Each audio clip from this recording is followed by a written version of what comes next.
এই পদ্ধতিতে একবার চালের ক্ষীর বানিয়ে খেয়ে দেখুন, আশা করছি স্বাদে হবে সবার সেরা। ওপর দিয়ে একটু কিশমিশ কুচি দিয়ে দেবো।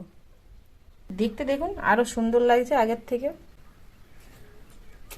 নমস্কার বন্ধুরা, সুপ্রিয়া কিচেন আবারও আপনাদের সবাইকে স্বাগত জানাই আরও একটা রেসিপিতে। আজকে বন্ধুরা আমার একমাত্র ছেলের জন্মদিন, তো তেমন কিছু আয়োজন করব না, শুধু আমাদের বাঙালি মতে একটু ক্ষীর রান্না করব আর সন্ধেবেলা প্রদীপ জ্বালিয়ে ধান দুর্বা দিয়ে আশীর্বাদ করব। ক্ষীরটা আমি এখনই বানিয়ে নিচ্ছি আর বাকি কাজটুকু সন্ধেবেলায় করব। তো আজকে এই ক্ষীর বানানোর রেসিপিটাই আপনাদের সাথে শেয়ার করব। তো প্লিজ বন্ধুরা আপনারা ভিডিওটা না কেটে প্রথমের থেকে শেষ পর্যন্ত দেখবেন আমার সঙ্গে থেকে। আর যে সকল বন্ধুরা ইউটিউব চ্যানেলে এখনো পর্যন্ত নতুন, প্লিজ বন্ধুরা চ্যানেলটিকে সাবস্ক্রাইব করবেন। আর ফেসবুক পেজ থেকে দেখলে পেজটিকে ফলো করে আমার পাশে থাকবেন। এই সাইডে আমি দুধটা আগে থেকেই বসিয়ে দিয়েছিলাম গরম করার জন্য। এবার ক্ষীরটা রান্না করে নেবো, চালের ক্ষীর বানাবো। এখানে গোবিন্দভোগ চাল নিয়েছি, আতপ চাল।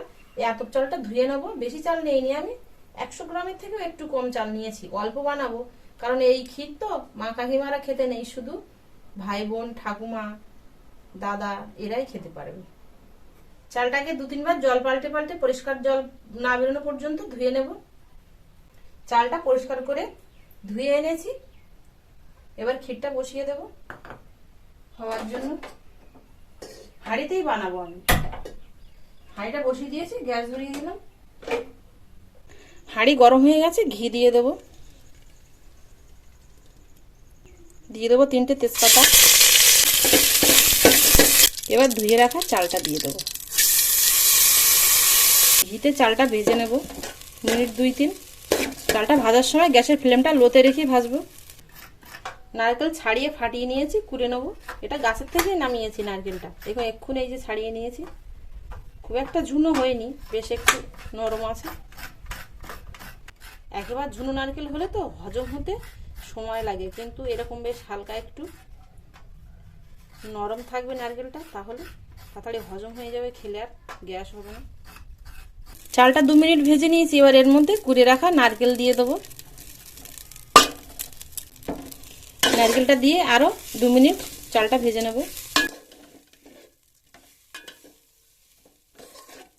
আরো 2 মিনিট ভেজে নিয়েছি। দেখুন চালটার আর নারকেলের যে জলটা ছিল না, পুরো শুকিয়ে একদম এরকম ঝরঝরে হয়ে গেছে। আর কালারটা দেখুন আগের থেকে হালকা এরকম একটু লাল লাল হয়েছে।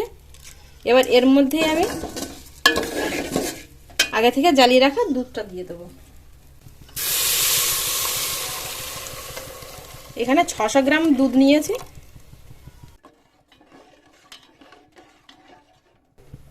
পায়েসটা ফুটে উঠেছে, বেশ 2-3 মিনিট হয়ে গেছে। এবার এর মধ্যে 200 গ্রাম চিনি দিয়ে দেবো।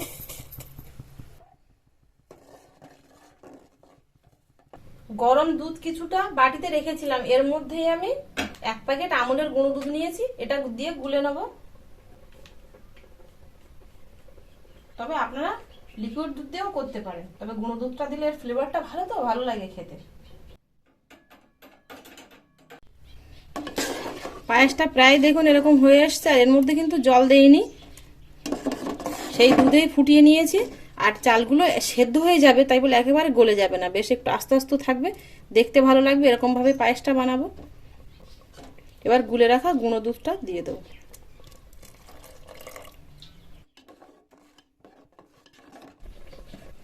আলাদা একটা পাত্র বসিয়ে দিয়েছি, গরম হয়ে গেছে। এবার এর মধ্যে ঘি দিয়ে দেবো।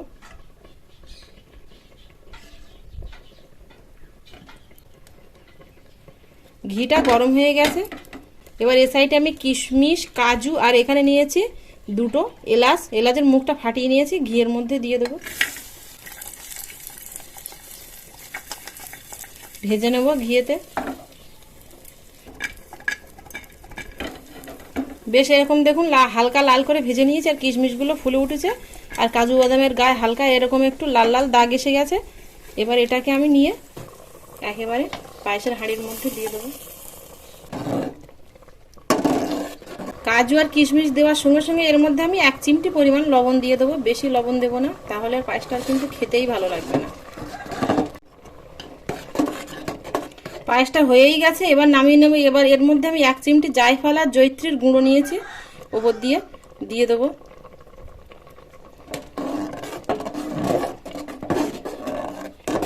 বড় বড় অনুষ্ঠান বাড়িতে কিন্তু এরকম ভাবেই পায়েস রান্না করে। পায়েসটা হয়ে গেছে, এর থেকে কিন্তু আর পায়েসের জলটা কমাবো না, ঠিক এরকমই বেশ একটু গাঢ় গাঢ় রাখবো, রাখিয়ে নামিয়ে নেবো। নইলে এর থেকে আবার যদি কমিয়ে নেই না পায়েসের যে জলটা, তাহলে কিন্তু একদম ঠান্ডা হয়ে গেলে আঠা হয়ে যাবে। গ্যাসটা অফ করে দেবো। বেশ দেখুন, একেবারে গাঢ় না আবার একেবারে কিন্তু হালকা না। আর পায়েস এরকমই খেতে ভালো লাগে।